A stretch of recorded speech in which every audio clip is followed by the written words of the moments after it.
So ayan, welcome to another vlog ng Paniki Shop. So we're back again. So magre-review tayo ulit ng mga another units, upcoming units ng mga AK, LCT, Saima, and other kinds of brands. So eto, may bago kaming dating.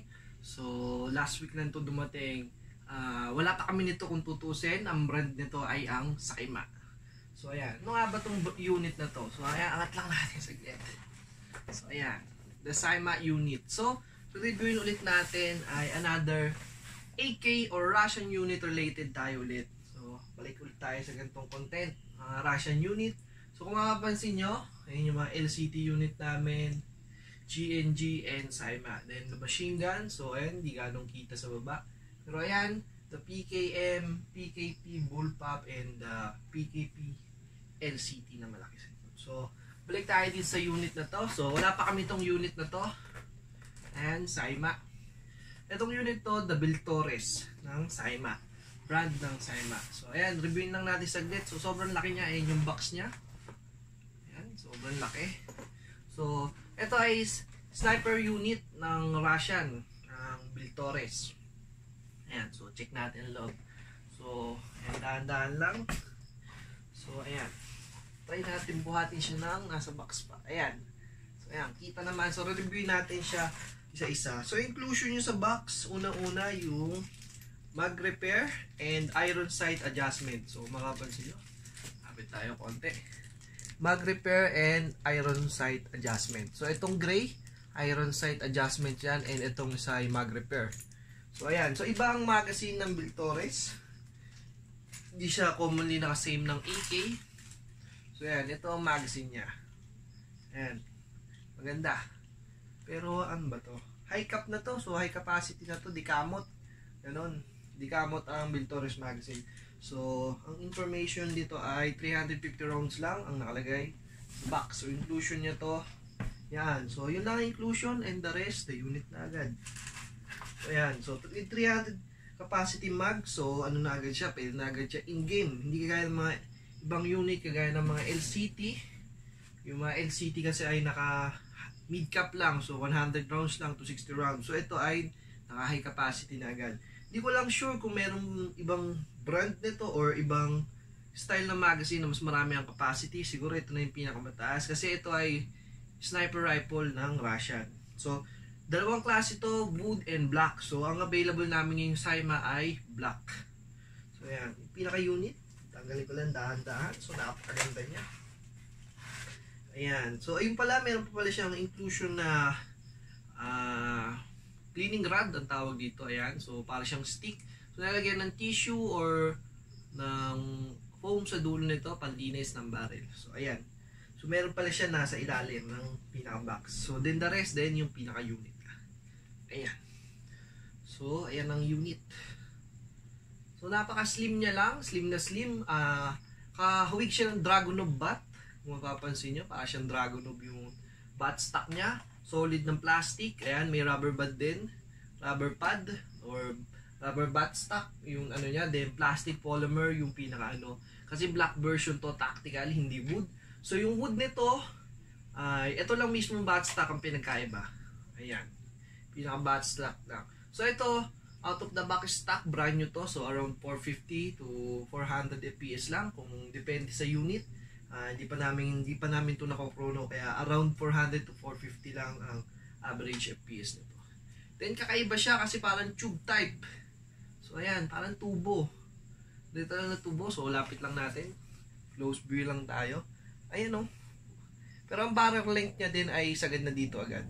So hindi ko alam kung nalalagyan ba ito ng suppressor. So first time ever kami nakakita ng gantong unit. So wala kaming gantong unit. Viltorres. So, meron din ito sa LCT pero wala pa sa Pilipinas. So, dumadating na stock dito ng galing Taiwan. Ng LCT ay wala pa. Ito, first time to. Saima. So, ayan, kasama iron sight.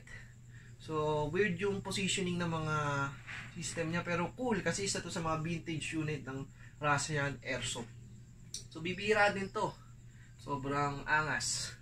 So, ayan, iron sight. Ito yung sinasabi ko. Ginagamitan ng itong kulay gray na adjustment. Kasi iba namin unit na AK, may ganito din na libre. Then, pang-adjust siya ng ito. Iron sight kasi minsan ay lumuluwag yan, umaangat. Ayan. So, ayan na. Metal body, metal receiver, and metal tube. So, ayan. So, meron daw itong full auto. So, ayan. Makikita natin. Close, ano lang natin. Ayan. So, maliit lang yung para siyang Dragunov, pero short version yung adjustment ng ano niya, single, safe, and full auto. So, ayan. So, ayan yung light kasi natin. Nasa gitna lang. Kaya tinatagilid ko. Then, ayan. Charging handle. And dyan ina-adjustan yung half up. So, sobrang liit lang din. Para siyang mini Dragunov na pinaghalo. Hindi ko alam kung saan version ng unit to. Kung saan nila nakakuha tong idea na tubo. Pero luma na din to.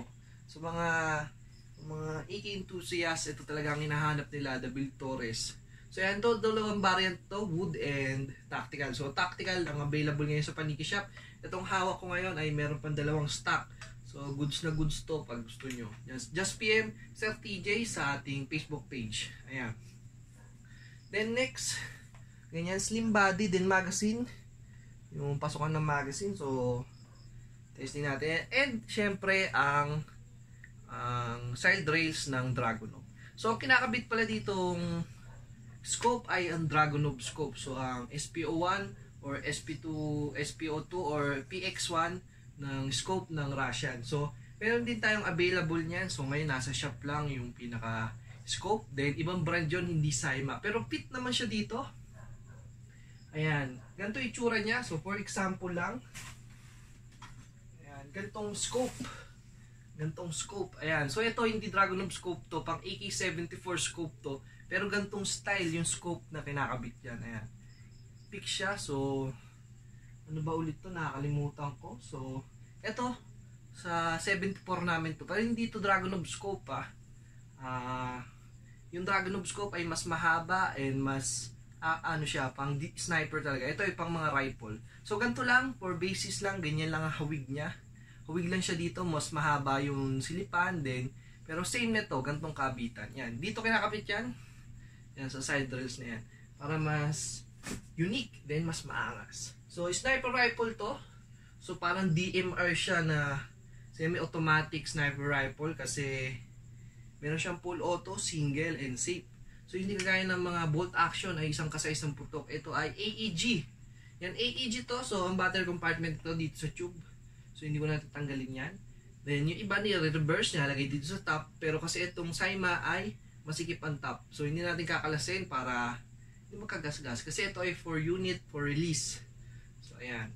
Ito, napakaganda. So, try natin kabitan ng magazine. So, itong magazine naman ay no problem naman pag kinabit. Yan. Ganoon lang.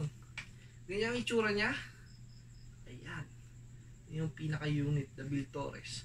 So, imagine nyo na lang, guys, na mayroong gantong scope yan, ng may Russian scope dito sa ibabaw. Ganyan ang features niya. Pwede din pala to.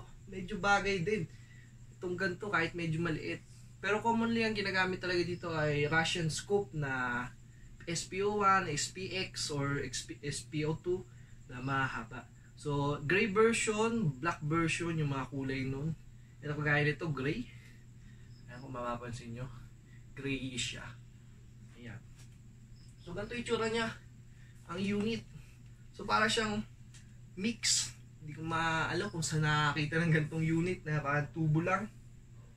Pero yan, sa Russian yan. So, Russian yan, napaganda.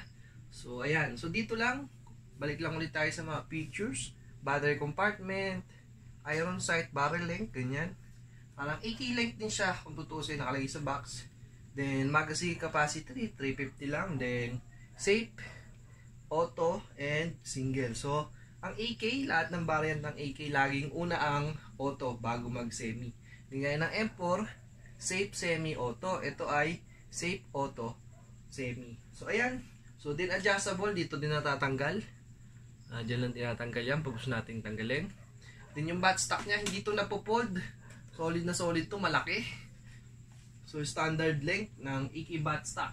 Kung mapapansin nyo, mukha lang siya malaki kasi malapad ang diameter niya. Pero yung length niya, almost the same lang, lalo na sa Dragunov.